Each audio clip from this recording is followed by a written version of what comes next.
சொன்னார்கள், யார் ஒருவன் அல்லாஹுடைய பாதையில் ஒரு நாள் அல்லாஹுடைய முகத்தை எதிர்நோக்கி நோன்பை நோக்கிறாரோ அவருடைய முகத்தை அல்லாஹ் ரப்புல் ஆலமீன் நரக நெருப்பிலிருந்து 70 ஆண்டுகள் அல்லாஹ் தூரமாக்குகிறான்.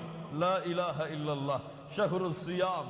அல்லாஹ் ரப்புல் ஆலமீன் அந்த நோன்பின் மாதமாக இதை ஆக்கி இருக்கிறான்.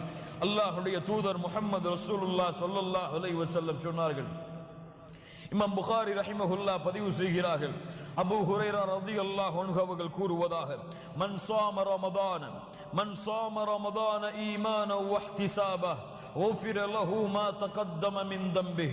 யார் இந்த ரமதானுடைய மாதத்திலே நோன்புகளை நோக்கிறார்களோ அவர்கள் முன் சென்ற பாவங்கள் அனைத்தும் மன்னிக்கப்படுகிறது. அல்லாஹ்வுடைய தூதர் முஹம்மது ரசூலுல்லாஹ் ஸல்லல்லாஹு அலைஹி வஸல்லம் சொன்னார்கள், மன் காம ரமதான ஈமானன் வ இஹ்திசாபா غفر له ما تقدم من ذنبه.